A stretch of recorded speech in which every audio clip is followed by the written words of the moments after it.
做得更好，过得更好。亲爱的乡亲朋友，大家好，我是婉婉哦，欢迎你收看《台南向前行》。台南向前行这个节目是由咱台南市政府制作，最主要目的是要让咱的乡亲朋友大家对着咱台南市政府各局处的业务做一个了解，同时嘛要来跟咱的乡亲朋友来报告咱台南市政府上新的资讯甲活动，欢迎收看。今天要介绍的是地震局的业务哈，那么主题是月世界视讯咨询的这个服务平台。另外，还有咱7月1号哈要开始的一个新的政策，好实价登录啊，哈，咱不动产的这个买卖这个实价登录。那么这部一开始，咱先来看这个影片，听看其中要跟咱讲什么。那个照片是那个你的家里去的现场的状况。那农路就是有破损的，破损的状况。好，是。那所以我们就安排地震局去看一下农路。台南市长黄伟哲4月29号在永华市政中心亲自主持月世界发布的记者会，现场连续区公所含着地政事务所含区长地政主任同齐解答民众所遇到的问题。今天非常高兴能够来到地政局的这个新的视讯地震服务的这个展示。我们感谢地政局锲而不舍，一直持续的改进为民服务的这个部分。尤其很多在去年增设32个小而美的地震服务站之后呢，今年又继续来这个精进，让许多偏远的地方的民众，他在调阅地籍资料，还是询问地震问题的时候，都可以借由视讯来服务。所以说，这可以说是地震的线上学习、线上服务。我相信也为政府的服务开拓了新的里程碑。同时，黄伟哲也现场解码，宣布民众会当直接来扫本市11个地政事务所的 QR code， 就会当做视讯连线，面对面来服务。地政局长陈淑美讲，月世界利便民众到各区公所洽办地政业务的民众，以面对面的方式直接询问相关的问题。在防疫期间，唔免到处奔波，欢迎民众会当多多来利用。台南，赞！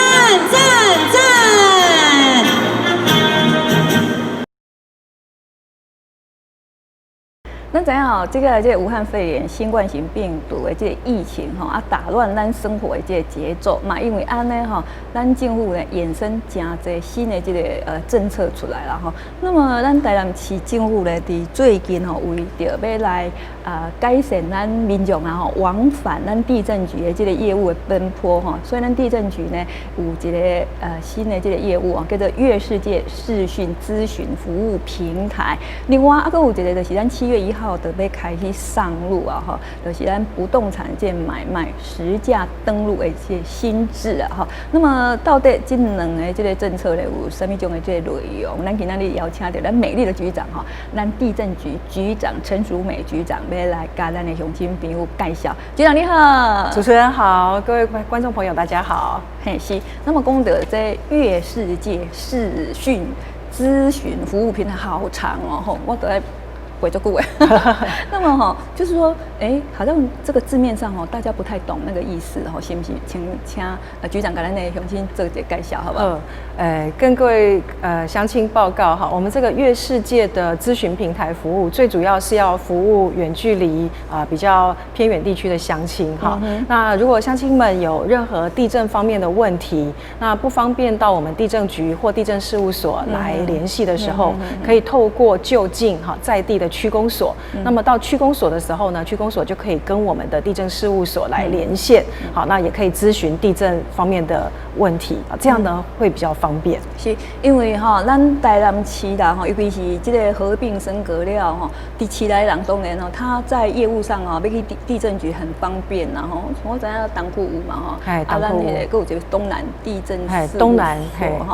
那么对着咱市区的人因为他人口密集啦所以呢，伊办这业务的时候，可能就是说车子开一下啦机车骑者就到，但是对着较偏远的像咱玉井、南西啦佐镇遐有当时大家都看看，尤其是像迄个关庙、龙井遐对民众来讲啦尤其是遐拢做对老大人住伫迄个所在所以咱市政府也很体贴这民众啦，因为这老大人说实在的叫因去地政局，咱遐地政局你这个唔知啊，那。很远以外啦哈，有时候这些业务哈，对他们来讲，老大人嘛是有当时啊哈。不懂哈，因为有当时啊哈，在老大人一起的时候，他们可能也没有家人啊，是讲是谁陪一起啦哈啊，老大人有时候他们对这个业务可能有一点仔困难，啊，咱区公所这些人员给倒三工的时候，那大部分呢，他们是透过怎样的这个沟通？好，跟主持人还有跟各位乡亲朋友报告哈，就的确是这样子，就是我们台南现在目前其实也渐渐的步入这个高龄化少子化。那有一些比较偏远地区的老人家哈，他要到我们市区来哈，的确是比较不方便。那我们地政局的业务大概最主要就是在登记测量，或者是说老人家有一些土地的问题要处理哈，要过户，要办继承等等啊哈。那如果说要到地政局哈，那就是要到新营，或者是要到我们永华，那这个交通啊是比较远的。对。那要不然呢，就是要就近到他的地政事务所。但是我们台南现在目前37个行政区，我们是有11个地政事务所。好，所以不是每一区都有地政事务所。那么，所以对于山区来讲，比如说在这个大内。好，那南西，好，南化，好，那龙崎这边就是比较山区的行政区。那或者说在海边的话呢，就是说像学甲、北门、好将军、七股这边呢是比较海线的行政区。好，那他们呢就是就近到区公所，是老人家呢最熟悉也是最近的、最方便的一个他们接洽公务的机关。那我们也有很多的农民，他们有时候比如说要申请这个摘笋，好，他们需要誊本，那他们就可以就近到区公所。区公所我们有跟他们合作，好，全台南呢37个区公所，那大概有35个区公所跟我们有这个小儿能工作站跟月世界的服务，所以就可以就近到区公所申请誊本。那也可以呢到区公所，那请区公所跟我们地政事务所来连线。好，我们现在很方便啊，就是区公所跟我们用 Skype 哈，就是就可以这个连线哈，那就可以咨询这个地政相关的问题。那因为这些问题有一些是法律方面的问题，好啊，有一些也很视个案而定，所以老人家可能他拿了一个资料来，然后这个其实透过视讯，好，透过这个资料哈，在镜头前面呈现哈，就省了他跑一趟哈这样的一个功夫啊。因为老大人哈，一个去要办这地震的业务啊，不要说老大人，我们哈，比他们年轻哈，也不一定就会懂啦哈。所以老大人去，伊只要去找区公所的人，区公所就会当帮伊做这个服务哈。有时点咱像在做翻译啦，那么就是讲，咱有这个业务哈，就是讲体贴咱一寡哈偏远地区的这些民众，无咱个调工去的所在，设一个迄个地震事务所，好像也有点太过，有点浪费资源啦。但是因家人无服务嘛袂使啊，人家也是一样在缴税啊，嘛是市民啊，嘛是爱甲做服务啦吼，所以咱就是算讲一种弹性因应的这个方式啊哈。对。那么过来就是讲有这个业务哈，这个业务哈，我们好像说7月1号就开始了哈。所谓的实价登录的这个新制啊，因为实价登录其实我们知道很多年以前的物啊啦哈。那么这个实价登录了啊，现在又有一个新制，那听到新制可能就是说有更新的意思啦哈。那么在这个当中哈，咱这个不动产买卖这个实价登录的新制是什么种内容？也跟主持人还有跟各位观众朋友报告哈，这个实价登录实施其实已经很久了。那么过去哈，因为不动产的交易价格高昂，而且不够透明，好，所以很多民众在买卖的时候呢，就无所适从，那甚至也很害怕，就是是不是买贵啦、被骗啦等等。所以在过去就有推行这个实价登录的这个制度，那民众他就可以上网去查询这个附近哈有哪些成交的案件，然后它的这个价格是多少。好，那但是呢，这个是一个去识别化的一个公布，哈，就是也怕违反个资啊，或是说对于这个实际有不动产出售的当事人呢，好，他会担心他的一个安危啊，对啊，好，所以这个我们都买豪宅，我真正去用宅，我其实我要出去拢爱出，后壁就注意。啊，你若是讲啊，你打出你一笔土地，好啊，比如讲卖2亿，好有钱啊，你是不是惊有人会出来那个绑架，哎，大家都会惊嘛哈啊，所以这个个资法哈，这个还是要去识别化的公布啊。但是这个网站公布以后哈，哎，它竟然成为我们政府机关里面 Open Data 好排名名列前茅，就是大家搜寻率非常高的一个网站。所以大家都重视。嘿，是好，可见咱的民众哈，那即马已经教育了，应该讲介巧哦，吼，即马伊若是要买土地，还是讲伊有啥物介绍方面的，想要去看哈，伊拢会去找这个实价登录的网站。啊，即马来讲今年吼109年7月1号哈，咱即马实价登录有一个新的制度，就是讲过去是有迄个地政署，啊无就是迄个中介，吼，啊无就是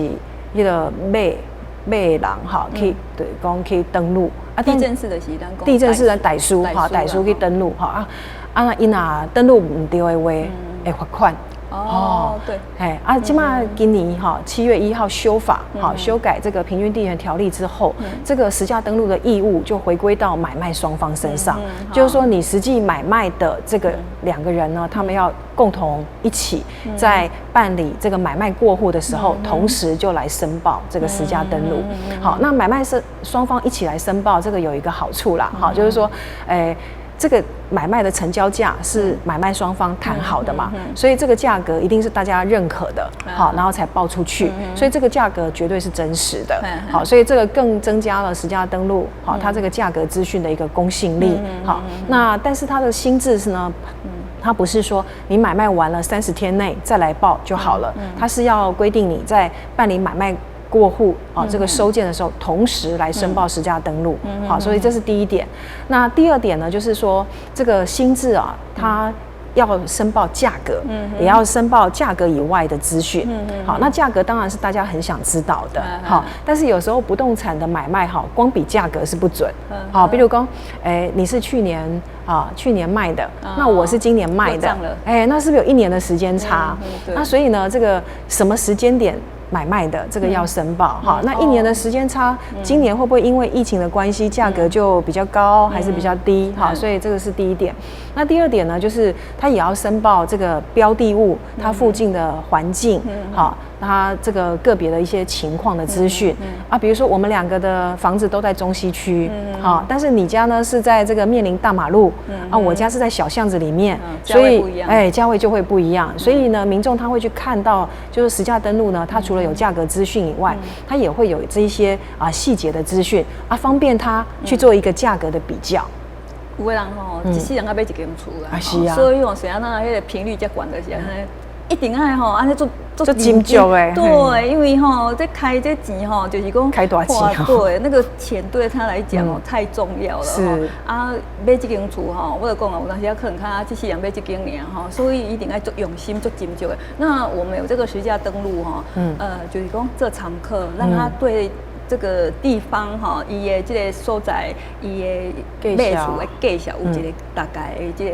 概念。但像讲吼，有人走来咱台湾买厝，像有时候我看我们在附近的邻居有时候看，他这个房子为什么开这个价那么高？可是为什么人家北部人来买，他根本不知道行情他就觉得说，这厝跟阮爸爸差够多，都俗啊。可是他买了之后才发现说，跟这个地区好像更便宜我比人家贵所以有这个实价登录当然真的是有一个优点所以来讲，新制跟旧制还有什么不一样吗？是，那新制跟旧制还有一个很大的差别，就我刚刚说的，以前都是由代书就是地政士去登录。那如果说登录不实，登录有错，罚是罚代书，或者是说罚这个中介业经纪业，那最后呢才会罚到这个买方。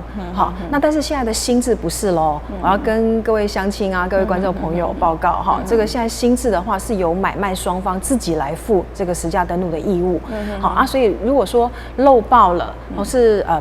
报的不实在，好被抓包的话，那可能是罚买卖双方，好，那买卖双方自己要去负这个责任，所以就不能再赖给这个地政士，赖给这个代书。那以前呢，这个地政士跟代书他也会比如说他如果被裁罚，他也会很冤枉的跑来说，哎，这个价格是他叫我这样报的啊，哈，好，那些因为我要收他的服务费，对，哎，那现在就是说，因为是买卖双方自己要报，当然你要是没时间，你也是可以委托地政士代书去报，但是这个价格也是你委托给他的，所以这个责任还是在买卖双方的身上。那最主要就是说，如果说是价格申报不实的话，会被处3万到15万的罚锾。啊，如果是价格以外资讯，就像我刚刚讲的，有没有停车位啦，有没有成立管委会，这些不是那么严重的资讯，申报不实的话，它就是罚6000到3万的罚锾。但是因为有罚锾，有这个罚则，所以这个对民众的权益啊，其实有很重大的影响。所以我们也要在全国109年7月1号实价登录的新制要上线之前啊，要跟各位观众朋友啊来做一下宣导，让大家都明了这个实价登录的新制。就是讲这个新制开始上路之后，后摆啊去登记咱这个屋主本身啊，你买卖2个人都要连带自己都要扛这个责任啊，不是讲你个塞互迄个地政士去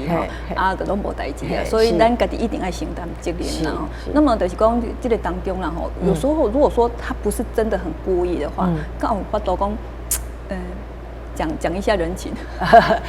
如果是属于价格以外的资讯的话，我们会有这个补正的机会，因为其实，在不动产的买卖啊，它有很多的细节是相当复杂的。大家不要看说一间房子1000万、2000万，这个1000万、2000万，它只是一个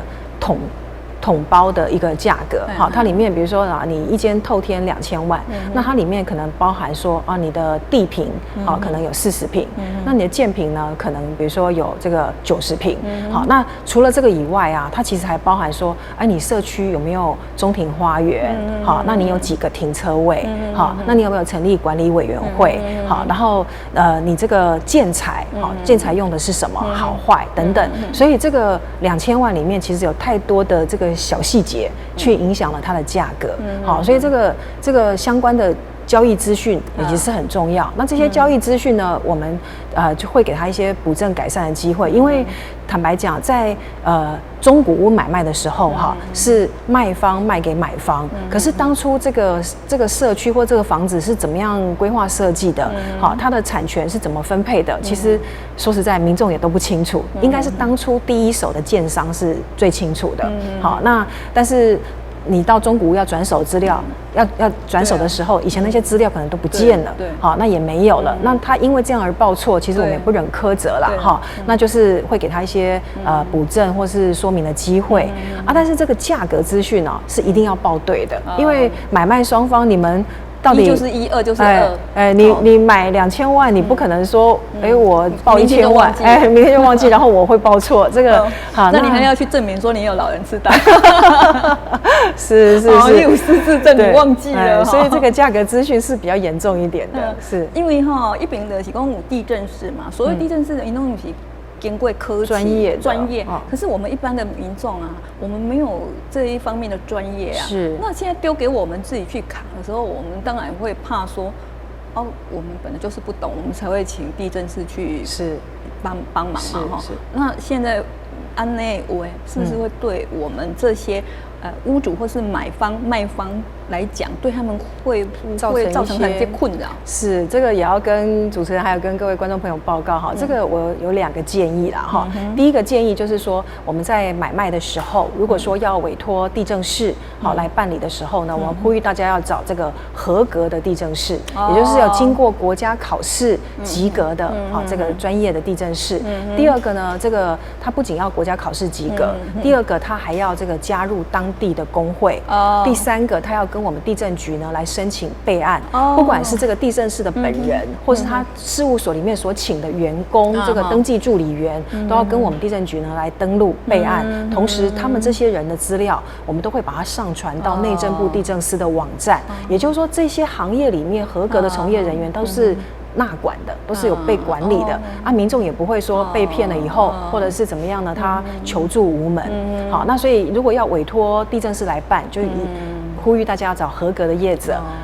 第二个是说，如果要自己办的话，好，我们现在我们的地政事务所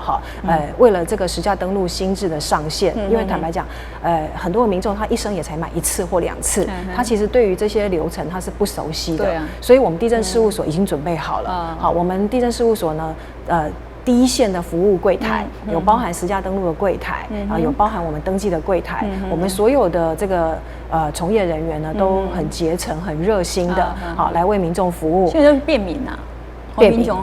去到现在的时候就是可以一目了然，不用。然后大家这还是要去推什么样包含他这个表格如果不会填，我们也会有一个实价登录辅导员，当天7月1号上线，我们会穿着一个背心，然后呢来协助民众来协助他跟他说明说这个表格要怎么填，好，那务必呢在这个7月1号上线的时候呢可以很顺利。所以咱今日在这个节目当中，给咱的这个民众一个认知就是讲，咱爱做。注意的是讲，你找地政司，第一个他都要咱局长说的，一定要有科期及格。不过伊若跟我讲有科期通过，我也唔知有科期通过无，上网去查就可以查得到。咱会当看伊的证书比如讲伊的事务所内底，伊应该爱有挂一张证书这是国家发的证书嘛然后他在我们台南市有立案这个我们上网都可以查得到然后第二个就是他要有加入工会，他要加入工会。第三个业必归会他要这个在网站上有登录连他的助理员他聘请的这个助理事务所的员工都要在我们地政局这边有登录所以这些人我们都有管理的。所以这做重要啦有当时就他拄我讲的咱有当时一世人要买一间厝你若安尼。一个无拄好无注意，哇，这吃亏这很严重损失惨重，几百万、几千万的金额，这个对一般人来讲都是一个很大的金额。对，敢有有什么爱补充的无？我来补充一下的，讲咱即马用这张图来看这样就很清楚在实价登录新制报给大家知咱109年7月1号就要上线了那谁来报呢？总归一句话就是买卖双方来报那怎么报呢？就是买卖双方要在地政事务所办理买卖过户的时候共同来申报，买卖双方都要盖章都要负责任好，第三个什么时候报呢？就是在送登记案件的时候就是一起办那怎么报呢？就是有2个方式，第一个是可以在网络上线上申报，第二个就是在地政事务所呢用填写表格的方式纸本来申报那这个在我们地政事务所的柜台呢，我们第一线的人员都会从旁来协助好，那第三个报什么呢？报价格报买卖的价格那第二个呢是报价格以外的这些交易资讯包含是不是正常的交易情况是不是亲友之间的买卖，那个价格可能会比较低或是怎么样那有一些特殊的情况，那个也要申报那有没有停车位有没有管委会这些细节要报那最后呢就是罚则是什么这个也要跟大家提醒就是说因为这个实价登录新制的上路如果是价格资讯申报不实的话会罚这个3到15万的罚锾那价格以外的资讯申报不实的话会有6000到3万的罚锾那这个呢对于民众的权益至关重大所以我们也提醒市民朋友要特别的注意实价登录咱怎样讲有好几年了嘛那么就是讲在这当中啦应该是说有民众有反映啦我们在业务上一直更新所以我们7月1号才会有新的这个制度要上路啦那么咱局长加跟有啥物我要跟咱听众朋友讲？有一句话真重要啦因为较早实价登录上线的时阵那内政部呢是有说这个实价登录呢不会作为实价课税的依据那是旧制那新制这边的话呢这个部分可能大家要注意一下，因为既然是买卖双方一起来申报的那这个价格势必就是买卖双方大家谈好然后确定的价格那这个价格呢将来现在有人要说要把它这个不要去识别化的公布就是可能将来有人会要求政府要把它全部的连盆牌号码都开放啊。那第二个呢，就是说有可能啊，这个税捐单位啊也会来找这个实价登录的资讯啊，然后他也会去做相关的这个查税啊，这个税务申报。因为我们现在有一个房地合一的所得税，好，那个就是看你这个买卖交易那产生多少的所得，按照那个所得来课税。好，那所以它当然实价登录，或者是说你这个真实的买卖价格是多少，就是它课这个税哦，它要参考的资料。所以要呼吁民众啊，这个在报实价登录的时候要特别的留意哈它的真实性。这对于那个好嘅人哈。有一点比较，因为哈不是做好嘅人，可能都还袂烦恼。你若不懂善的买卖哈，可能无得烦恼济啦。啊，是。那么今日感谢咱局长来给咱的乡亲朋友来报告哈，咱月世界视讯资讯服务平台。是，咱的月世界资讯服务平台哈，这哈咱民众一当到区公所，好的，跟咱地政事务所来连线，好，啊，就当来问问题啊，哈，这方便好。那么如果是他在市区的话，有分吗？就是说，什么地方可以去公所啊？什么地方不能去区公所嘛？就那起库的人家就很近嘛。对，我们市区其实有3个地政事务所嘛，哈，东南地政事务所，它就管东区跟南区，还有台南地政事务所就在我们市政府旁边，对，好啊，还有一个就是安南地政事务所，就在我们安南区，啊，所以就是说，他如果到安南区公所，他不如就到安南地政事务所，好，那我们永康地政事务所啊，就在我们永大路上，其实也是在永康很热闹的地方，所以在市区大家就直接就近到地政事务所就好了。不过我们市区的区公所也跟我们地政局呢，地政事务所有连线，所以民众啊是无去那个地政事务所去区公所也是一样可以的，是可以，是。那么哈，当然啦哈，这段时间疫情的关系哈，我们地政局有业务的影响吗？对，这也是一个很重要的哈，因为最近疫情的关系哦，尤其是从3月份以来，很多人被这个疫情啊有点吓到，对，好，包含你从国外回来的要隔离14天，那大家都会很注意，好，要戴口罩，对，然后在密闭的空间，我跟谁在一起？那我们在我们地政局呢，我们在3月初的时候，我们就取得市长同意，我们要率先实施实名制洽公所以到我们地政事务所呢，办登记的人都要实名登记，好，然后都要戴口罩，好，那我们呢，其实我们还有这个户籍的相关资料，我们也可以知道他从哪里回来的，好，那再来呢，就是民众有时候啊就怕出门，好，那没有关系，我们有线上登记、线上申办，我们也会鼓励说，民众如果有一些业务啊在线上可以办理的，你就不用亲自到现场，那就可以防疫嘛，对，所以我们这个最近啊有这个线上声明，好，那线上声明就是取代印鉴证明，好，不用到户政事务所去申请一张印鉴证明，那就是民众在家里透过网络哈，透过自然人凭证，好，去取得一个线上声明，然后再由地政士或者是律师来帮他做一个确认，好，那他就可以取代印鉴证明，好，那这个是买卖过户的时候卖方要减负一个很重要的资讯。那第二个呢，我们有10种的登记案件哈，就是比较简易的登记案件，那它可以这个跨所申办，好，那等于说，比如说在台北的民众他不用回到台南，我们在台南，我们如果有土地在外县市，我不用亲自去，有10种的登记案件，我们就可以线上啊、跨所啊，哈，这样来办，这是比较简便的一个做法。那么从疫情开始使用这样子的一个方式哈，咱今嘛延伸到以后啊，都可以用这样的方式哈，去荷兰的民众哈，就是说。减少奔波啦，哈，人家要挨个上班啊，他可能在上班的时间就可以去在网络上来申办的。对，所以也跟各位民众报告了哈，除了我刚刚讲的，就是说跨所登记案件哈。就是不一定要到你的所在地的那个地政事务所办登记哈，就是还有呢，就是跨县市的，好，跨县市就是除了简易案件，如果是比较麻烦的案件，比如说像继承登记那个要很仔细的审查，那没有关系，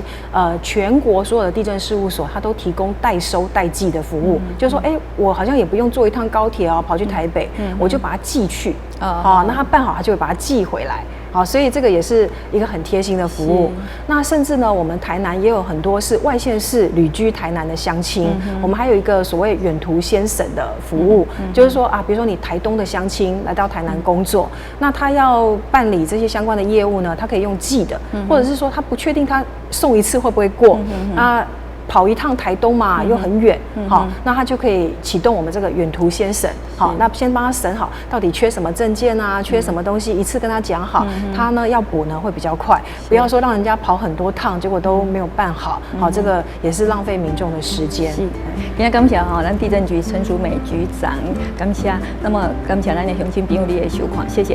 谢谢。